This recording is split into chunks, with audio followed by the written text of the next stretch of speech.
Hi, Dr. Pham here with the REACH Center. And Kristen with REACH Specialties. And today we wanted to talk a little bit about POTS, which stands for Postural Orthostatic Tachycardia Syndrome. And POTS, sort of by its name, has to do with posture, so changes in your posture, so going from laying to sitting or standing. Orthostatic, meaning when you stand, you have at times, with that change in posture, a reduction in blood pressure. Tachycardia meaning elevated heart rate, and syndrome basically just means it is an entity that sort of includes all of these symptoms or presenting findings. So that is what POTS is. Did you want to add to my definition? You did great. One thing I like to say is POTS is under the umbrella of dysautonomia. Yes. So that you can have different types of dysautonomia. So POTS is one version based on posture, but you can have other versions, and they all have similar symptoms.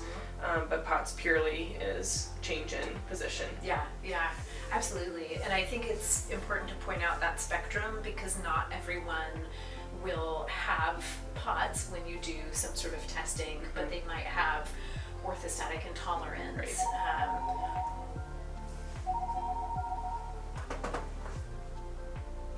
That's the least half one. Oh, okay, keep going. So, I think not everyone fits that sort of specific criteria for Right. POTS, and so thinking about more globally dysautonomia, and it may be managed differently, Right. it may be caused by something different, so investigating that further I think Right. is really valuable. Yep. What else? So we wanted to talk about kind of that initial assessment and diagnosis of POTS. So there are two ways, to my knowledge, that POTS can be diagnosed. One is through a tilt table test, which is typically done by a cardiologist. The other is with a passive standing test. They're fairly similar in that basically we're monitoring blood pressure and heart rate with postural changes. And though they are both used to diagnose POTS, you can also obviously diagnose things like orthostatic hypotension or orthostatic intolerance as well through those tests. So what else? I guess what are your sort of initial kind of conservative management type Ooh, yeah. recommendations? I have a sheet and I have a little checklist that I like to give the patients on the first couple sessions. So first is compression. Well, actually, first is water intake, but compression is a big one. Most people know that they should drink more water. So you want to jack the water up because it'll help with standing. If you're drinking that much water, also, you want to make sure you're getting an electrolyte. And a lot of people, there's not one specific electrolyte. Everyone thinks there's one magic cause. Maybe limit the sugar on them, but there's not one magic one. So water, electrolytes, compression. So a stomach compression or an abdominal brace is the best line of defense. Not very comfortable. Then a legging or a pant, and then everyone's favorite, the compression sock. So that's usually where I'll start.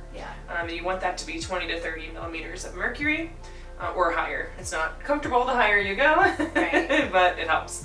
And then one secret thing that not a lot of people do, but is really helpful, is elevating the head of the bed. So you have to elevate your entire bed, not just your body, and it tricks your kidneys into not getting rid of water during the night, and you feel a lot better in the morning, which is typically where people feel their worst. Interesting. It's a fun one. How do you have them do that? Do you just like stack things? You can stack things the head of your mattress to make it or those college dorm risers are really nice. Just put two at the head.